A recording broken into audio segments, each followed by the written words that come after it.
by foreign nationals, caution citizens on Ponzi schemes.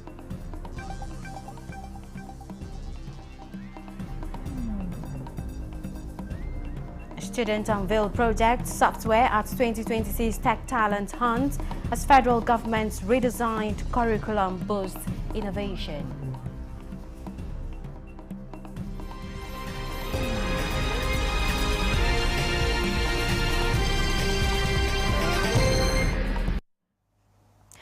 We're glad to have you join us on the news at 11 on NTA News 24. We're reaching you live in Abuja. I am Comfort Fashion. President Bola Ahmed Tinubu has approved the posting of 4 ambassador designates out of the 68 confirmed by the Senate last December. President Tinubu, in a release by his special advisor on information and strategy, Bayo Ononuga, confirmed the posting of Ambassador Ayodele Oke as the ambassador designate to France and Colonel Latif Are as the ambassador designate to the United States of America. Also confirmed by the president is the posting of Ambassador Amin Dalhatu, former ambassador to South Korea, as a High Commissioner designate to the United Kingdom. Usman Isa Dakingari Suleiman, former governor of Kebbi, is the ambassador designate to Turkey, where the president is scheduled to begin a state visit next week. In a memo to the Minister of Foreign Affairs, President Tinubu urged the ministry to notify the governments of the 4 countries about the ambassador designate in accordance with diplomatic procedures. So, encouraged by the better enabling environment created by Tinubu administration's reforms, oil and gas giants Shell is considering an additional $20 billion investment in Nigeria. Chief Executive Officer of Shell PLC, Wael Sawan, who led the company's delegation on a visit to President Bola Tinubu, commended the leadership prowess of the Nigerian leader for creating incremental incentives for business to thrive in the country. A State House correspondent, Musbaud and Wahab, reports. Shell maintains the historical record of discovering the first commercial oil field at Oloibiri, Nigeria in 1958, 2 years after securing its exploration license. Just last year, the company simplified its presence in Nigeria with divestments of one of its subsidiaries in Nigeria and focusing more on deep water and integrated gas subsectors. As acknowledged by several conglomerates, Shell's Chief Executive Officer leads his team here to commend Tinubu's administration for re-engineering the country's economy and particularly the oil and gas sector now in a better stead for investment. Your leadership, your vision has created an investment climate over the last few years that, I will be very honest with you, has propelled us to invest, in particular also as we compare to other investments around the world. And therefore, as we look today at opportunities to be able to allocate our capital to multiple different countries, I can tell you, and I'm proud to say, Nigeria stands as one of the ones that is attracting more capital than most. Now with a much more expanded opportunities, the company says it is ready to leverage the enabling environment for expansion of its investments in Nigeria. We think there is more to invest here, and we understand the vision that you have for the country. And so we are indeed working on a project, Bonga Southwest, that could potentially, if we get to an FID stage, see us with the partners invest around $20 billion. They have since then met and committed to over $7 billion with their partners over the last 13 months, starting with Bonga North, which was a deepwater offshore project, as well as HI Gas Development, a project that was nicknamed Ugly Duckling, but is now a bride under your administration. Today, I can proudly say that confidence is returning to our investment environment. President Tinubu says his administration is committed to supporting legitimate businesses, such as investment-linked incentives to support the proposed Bonga Southwest Deep Offshore Oil Project by Shell and its partners. He promises consistency in policies application. Must encourage, invest, and incentivize the opportunities. And that's what I'm doing. What we promise is what we will deliver.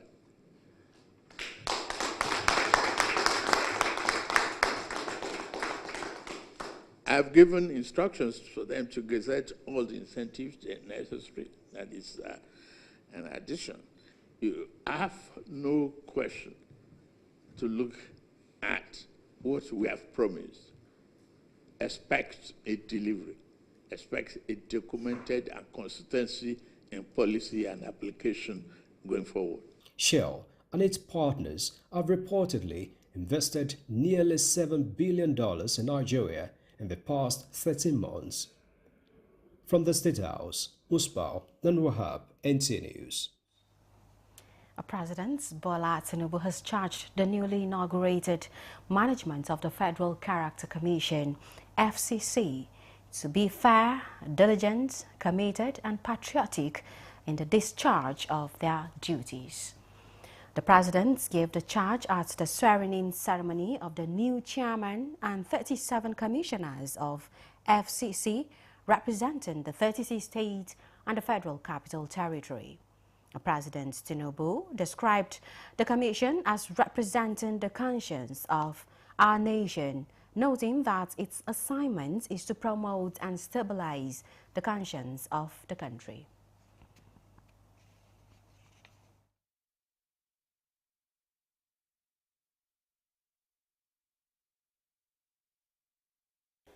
What you have been assigned to do is to promote and stabilize the conscience of this country. If I can borrow from John F. Kennedy, to ask yourself, not all the time, what can this country do for you, but what you can do for the country to make it greater. Now that you have been inaugurated, to reflect the federal character, the complexity, the diversity of this country. It's all in your hand.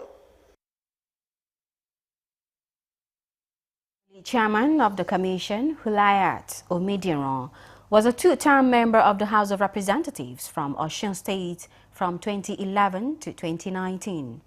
She assured that the commission would discharge its constitutional responsibility to diligently by ensuring equitable distribution of resources to every part of the country for inclusivity.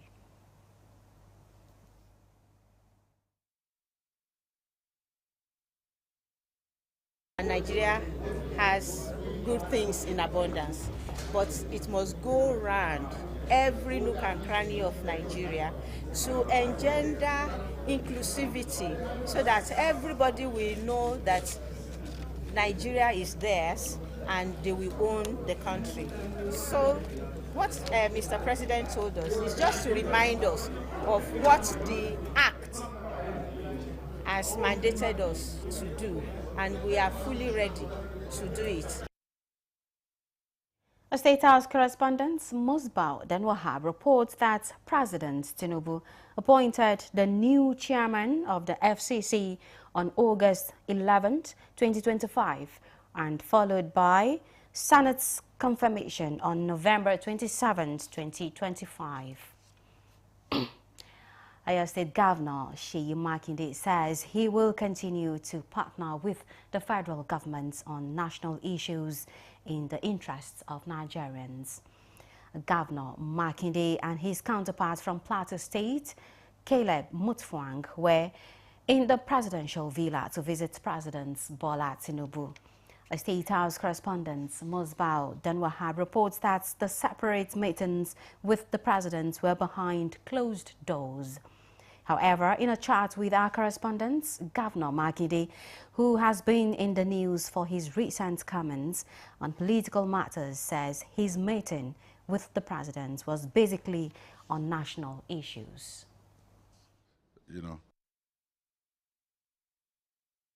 Nigeria is a project that, you know, all Nigerians must be concerned about, you know, welfare of our people, what are the governance issues, this issue of insecurity, poverty alleviation. I mean, there are things that has no coloration of a party as leaders, you know, whether president or governor of a state. Those are things that we have to work together, consult with one another, and ensure that we can make life one shade better for our people. Sure, Your Excellency, but recently some of your colleagues in the PDP have moved on to the other party, which is APC.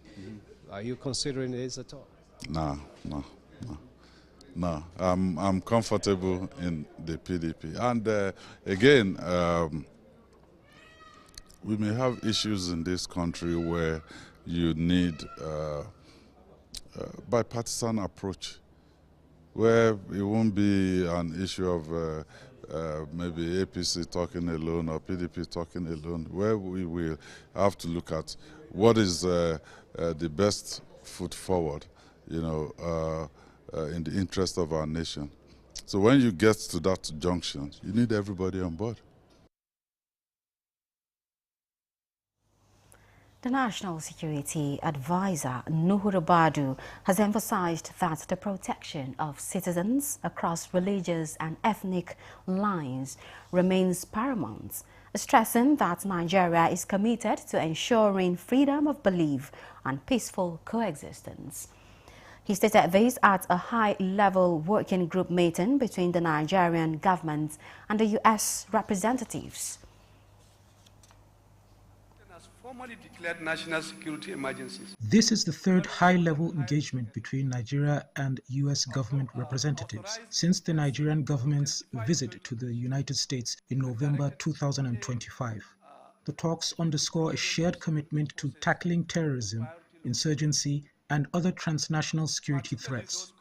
The U.S. government is particularly concerned about the recent kidnapping of over 100 people in Kaduna State, calling for intensified efforts to end insurgency and violent crimes nationwide. We call for the government to work with local authorities to find and secure the release of the innocent victims, and to work with NGOs to meet the victims' families' needs in the meantime. Advancing religious freedom and security will help the United States and Nigeria to enhance the reciprocal benefits of our relationship, solidifying trade and economic deals, degrading terrorist groups. National Security Advisor Nuhu Ribadu stressed that Nigeria is redoubling efforts to dismantle terrorist networks, logistics hubs, and support structures used by criminal and extremist elements. This protection of all citizens, Christians, Muslims, and those of other beliefs is non-negotiable. Violence framed along religious lines is treated as an attack on the Nigerian state itself. Our response, therefore, integrates security operations, rule of law, humanitarian safeguards, and strategic communication, ensuring that operational successes translate into public confidence. The National Security Advisor says the recent partnership with the United States government has resulted in closer intelligence sharing, sustained military engagements, and strengthened joint operational planning. The federal government has formally declared a national security emergencies in vulnerable and high-risk areas, authorized intensified joint operations and directed the sustained deployment of security forces to priority location. Minister of Information and National Orientation, Muhammad Idris, stated this on the sidelines of the Nigeria-U.S. security engagement held at the office of the National Security Advisor in Abuja. The minister says the recent bilateral engagements between the U.S. and Nigeria reflect not only Nigeria's shared commitments to religious freedom and civilian protection, but also a strategic relationship grounded in trusts and shared responsibility.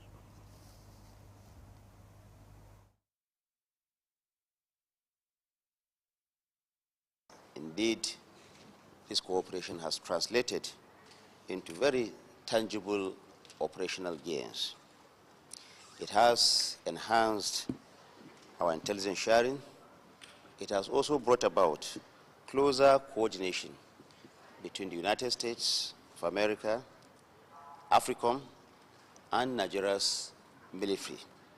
We recognize the fact that the United States are our friends, and we have been cooperating with them over the years. And the Nigerian government will continue to work with them and other international partners. The aim is to ultimately see that terrorism and violent extremism is defeated and taken out of our soil. We have the opportunity offered by the United States, our partner, to help us, to deepen their partnership with us, to address the challenges and find a lasting solution to the problems and restore peace in the affected communities. And we are taking advantage of this offer to ensure that the vulnerable communities in Nigeria are well protected. He also added that Nigeria is working to strengthen early warning and developing a national database to provide a single, authoritative source of accurate and verifiable figures on casualties arising from violence, strengthening evidence-based decision-making, accountability, and effective security responses. All right, let's take a breather here. We'll be back with more news. Stay with us. The National Productivity Order of Merit Award goes to the only tomato paste manufacturer to win the National Productivity Order of Merit Award by the Federal Government of Nigeria, endorsed by the Association of Private Medical Practitioners of Nigeria. This is an evidence of 100% natural goodness, great quality and great taste. So eat healthy to live longer. Use Erisco tomato paste and products. 100% natural tomato. Better food now. Buy now and enjoy up to 20% discount. Erisco tomato paste, taste of Nigeria. From concept to creation, our engineers push the boundaries of technology, seamlessly blending performance and sustainability with a deep commitment to African ingenuity. Introducing the CNG Boss, a remarkable achievement in engineering designed to operate on compressed natural gas, a cleaner and more sustainable fuel alternative. At Innocent Vehicles, we proudly lead the way in creating greener mobility across Africa. And it doesn't stop there.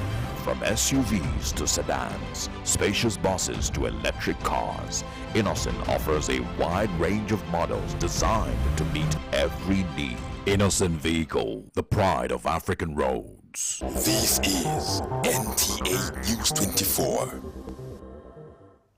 Secondary school girls, under a Technology Talent Hunt initiative of the Great Heights Academy in Abuja, have unveiled 5 strategic physical and software projects creatively developed to address some of the country's critical challenges in line with federal government's inclusion of digital literacy in the redesigned curriculum. Tokpe Alabi tells us more. This year's event provides a platform for students of Great Heights Academy in Abuja to showcase how classroom learning can be transformed into real-world solutions with the belief that every girl has the potential to innovate when given the right environment and guidance. As a school, we're making conscious effort through curriculum design, partnerships, infrastructure, and hands-on learning to equip our students with the skills they need to thrive. We didn't have water and electricity to charge our phones. I was just sitting down and I thought about it.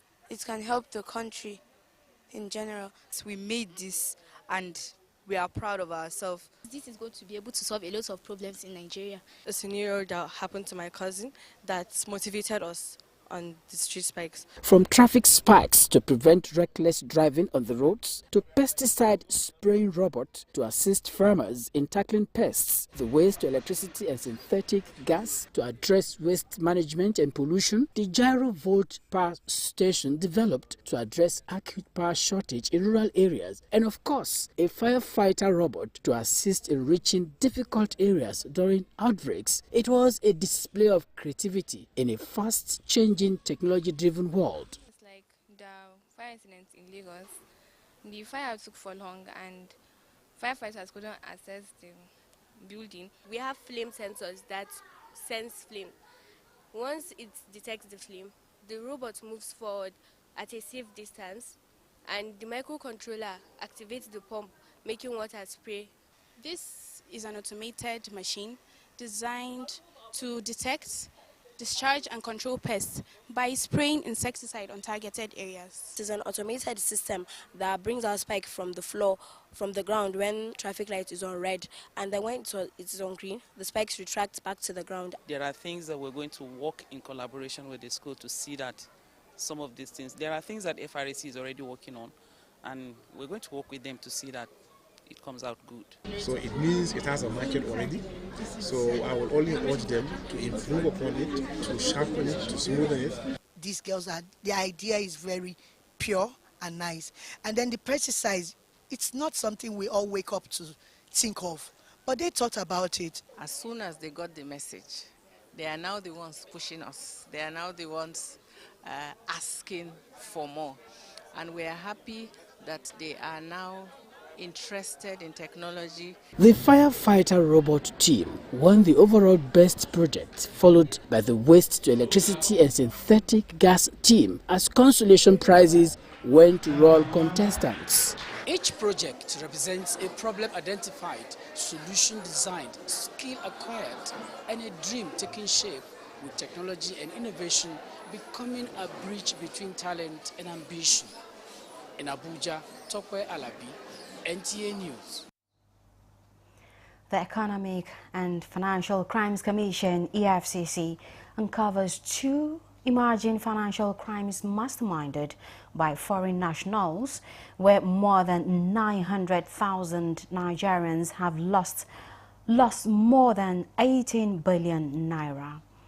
The Commission urges citizens to be very careful with their personal identities and in order to avoid being scammed by these Ponzi schemes. The report. These schemes are not new to Nigerians, especially its havocs in the previous years. Well, from last year to this year, 2 new financial crimes have been defrauding citizens. One of the schemes is the airline discount, where syndicates lure their victims by offering them discount on airfare. This scheme has defrauded Nigerians of more than 651 million naira. With the intervention of the EFCC, more than 33 million naira has been recovered and returned to the victims. The second one is the Fred and Farid Investment Company Limited, where more than 200,000 Nigerians have been defrauded of more than 18 billion naira, which was wrecked through 9 companies offering diverse investment packages. One striking feature of all these schemes is the compromise of our national financial space. A new generation bank and 6 fintechs and microfinance banks are involved in this. They get all parents and people that are naive, and then they get their details prior to open accounts. They give them sometimes 1,500, 2,000 naira, and these people sell their identity to them, and they use that to open accounts. One of the things that we want to call on the central bank or the agencies is